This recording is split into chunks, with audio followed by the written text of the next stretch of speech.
Hey everyone, Jody from Burdick Off-Road Adventures here. Today we're going to go over what camera equipment we use to bring you these great videos. Stay tuned.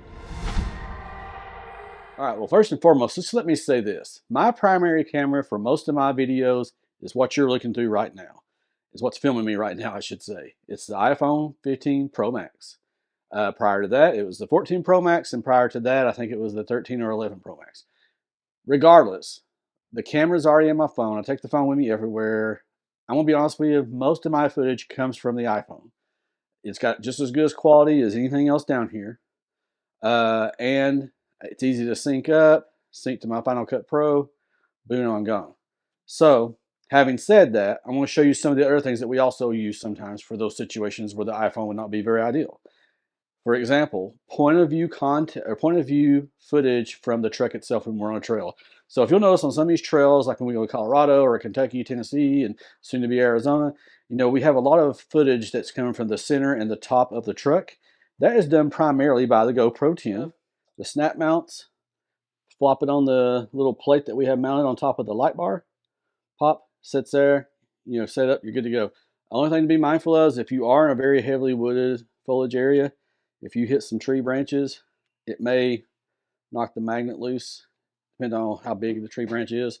So if you're doing through heavy areas, you may have to get out and kind of look up to make sure that the camera's not been knocked over. That happens from time to time, but generally it's not a huge deal.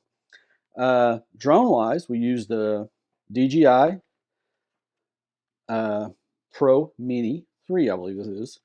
It's really good. I like this a lot. I had the Mavic Air at one point, and I didn't like it as much because you had to use the phone to connect to it. Whereas this one, you just use this controller. It has a built-in screen, has all the settings adjustments, shows you what the drone's looking at and everything. Works great. And this drone is so light that it doesn't even require FAA registration because it's so light. And I got these batteries. These are 45-minute batteries. So helps keep you in the air a little bit longer, especially when you want to shoot a little bit more than you used to. Now the snap mounts I was talking about, you can put this under your shirt, around your neck. You can adjust this, and you can just put this on your shirt, put this on here, and you can just kind of walk around like this if you wanted to. I haven't normally done that. We do have our old GoPro 9 here too as well. We mainly only use it like if we're going to put it on the front bumper of the person behind us, or maybe put it on the back bumper of the person in front of us, assuming they would be okay with that. Other than that, we don't use it that much. So just be mindful of that. It's just kind of just a standby. We do have this Insta360. Now this is a really nice camera. It does do a good 360. The only thing is you have to be careful how you edit it. It's kind of easy to edit, but you got to sit and play with it for a while. There is a learning curve with it. At least for me there was. So the only bad thing is I haven't figured out quite how to get the sound in and such. So it's kind of iffy. I'm still learning on it. I haven't used it that much. But when we were in Colorado, the setup we had before had two suction cups, and it just used your typical rubber or hard plastic ball and hard plastic grip, and it kept the selfie stick would just kind of tilt over after going across the rough roads for a while.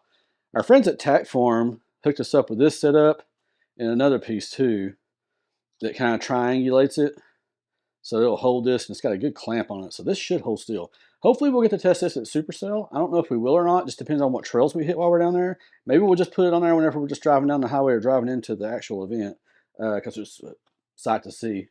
But more to come on that. We'll do a dedicated video on that as well.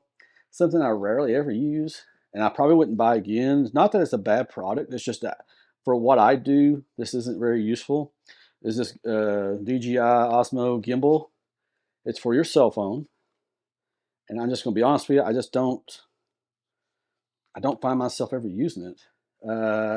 One, there is a learning curve with it too. You have to kind of get this film footage smooth. You have to kind of play around with it.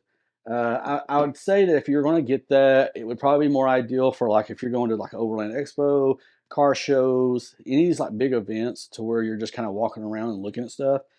That would be the scenario would use that. An extra power bank is always nice to have. Just in case your stuff gets low, especially if you're like say at an auto show or off-road expo. That way you can just kind of plug in and recharge, because if you're not in your car, you're not going to have that ability to charge in your car. You also have the Rode Wireless. That's what I'm using right now. The one to the camera, to the phone, is also there. You can't see it obviously because it's in use. But DJI has a version 2. I think this is the Wireless Go 2. I think they have a new one since this. One of my friends who has this and also has the DJI says he prefers the DJI slightly more. But I don't know if that's compared to the new Rode or if it's just that one. All of our stuff goes into our Peak Designs bag.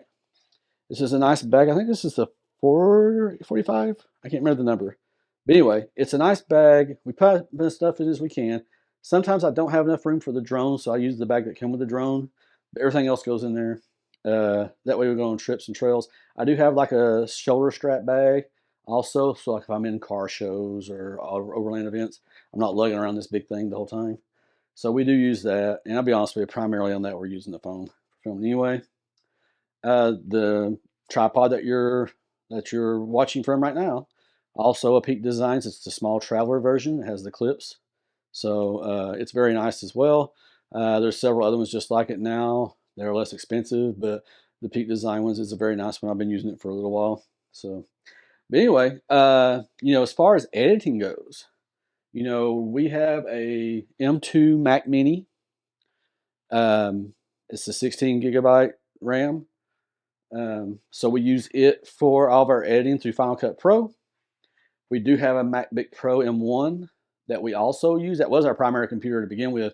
And then we got the Mac Mini. So we just use the Pro like when we're traveling or we're not coming back home, like when we're Colorado, Tennessee, other places. That way we can edit videos while we're at night, while we're winding down, and instead of waiting to do everything when we get back home. The thing about it, with the iPhones, with Apple, all that stuff syncs very well in the Final Cut Pro. So I'll probably continue using that for a long, long time. So anyway, just want to kind of go over that stuff with you guys. So if you have any questions, please feel free to put them down below. I'll be happy to answer as many as I can. Like I said, there's a lot of people that do have similar setups. Now, a lot of people do rely on the mirrorless cameras. I have one of those. It's the Sony A37, I think, or A7 III. And to be honest with you, I haven't used it much because the lens I got with it it's not one of the very good ones. It's the one that the kit lens, so it's not very good. And to get a good lens is going to cost you at least about $1,000 more. And with other priorities as far as car mods and everything, it just hasn't been high on my list.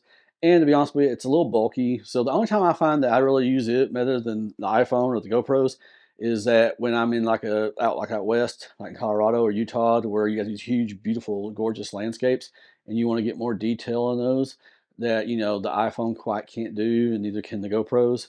So at some point I may upgrade the lens on that. To be honest with you, that's something that's nice to have. I don't think it's needed. I know a lot of these big time YouTubers use those cameras, but I'm gonna be honest with you, I don't think it's really needed unless you're doing this like full time. I wouldn't recommend this. For those of us like me, some of my friends who just do this as a little side gig because we just love doing it anyway, you probably don't have to spend near that much money on all the camera equipment. Just use the phone you have, whether it's the iPhone or the Samsungs. They all got good cameras on them now. So, GoPros are good, drones are good. But my advice is not to go too crazy unless this is what you want to do for a living. You're going full time, you're doing tax write-offs, and you're itemizing, and you're like on the road constantly, and you're doing tons of filming and editing. By all means, then at that point, I would probably invest on better equipment. But from what I do and the frequency I do it and the caliber I do it, I don't feel it's necessary for me. But that's for you to make up for your own decisions. But anyway, I quit rambling on. Hope you guys enjoy this video. Please consider hitting that like, subscribe button. We got more stuff to come in the near future. Got Super Soak coming up here. But also, we'll be moving to Phoenix, Arizona. In case you all are on my Instagram, me and the dogs, we're moving out to Phoenix the last weekend of April. So we'll be hitting a lot more trails in the near future. So please consider hitting that subscribe and alert button so you don't miss out. Take it easy, guys. Peace.